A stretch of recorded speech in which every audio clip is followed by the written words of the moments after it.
కొణిదెల పవన్ కళ్యాణ్ అమ్మ కడుపున ఆఖరివాడిగా పుట్టిన అందరికీ మంచి చేయాలి, మేలు జరగాలి అనే విషయంలో ముందువాడుగా ఉంటాడు.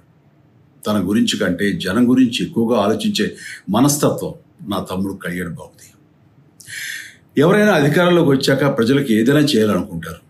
కానీ కళ్యాణ్ తన సొంత సంపాదనని కౌలు రైతులు కన్నీళ్లు తుడిచేందుకు ఖర్చు పెట్టడం, సరిహద్దు దగ్గర ప్రాణాలొడ్డి పోరాడే జవాన్ కోసం పెద్ద మొత్తం అందివ్వటం, అలాగే మత్స్యకారులు ఇంకా ఎందరికో తాను చేసిన సహాయం చూస్తుంటే ఇలాంటి నాయకుడు కదా జనానికి కావాల్సింది అనిపిస్తుంది. ఒక రకంగా చెప్పాలంటే సినిమాలోకి తను బలవంతంగా వచ్చాడు, రాజకీయాల్లో మాత్రం ఇష్టంతోనే వచ్చాడు. ఏ తల్లికైనా తన కొడుకు కష్టపడుతుంటే గుండె తరుక్కుపోతుంది.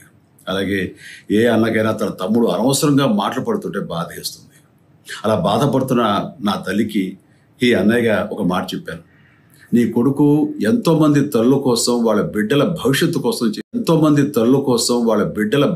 కోసం చేసే యుద్ధం అమ్మా ఇది. మన బాధ కంటే అది ఎంతో గొప్పది అన్నాను. అన్యాయాన్ని ఎదిరించకుండా మౌనంగా ఉండే మంచివాళ్ళ వల్లనే ప్రజాస్వామ్యం మరింత నష్టం అని నమ్మి జనం కోసం జన సైనికుడు అయ్యాడు. తాను బలంగా నమ్మిన సిద్ధాంతం కోసం తన జీవితం రాజకీయాల్లోకి అంకితం చేసిన శక్తిశాలి పవన్ కళ్యాణ్. ప్రజల కోసం, రాష్ట్ర భవిష్యత్తు కోసం ఆ శక్తిని వినియోగించాలి అంటే చట్టసభలో అతని గొంతు మనం వినాలి. జనమే జయమును నమ్మే జనసేనాని ఏమి చేయగలడో చూడాలంటే మీరు పిఠాపురం ప్రజలు కళ్యాణ్ని గెలిపించాలి. మీకు సేవకుడుగా, సైనికుడుగా అండగా నిలబడతాడు. మీకోసం ఏమైనా సరే కలబడతాడు. మీ కళ నిజం చేస్తాడు.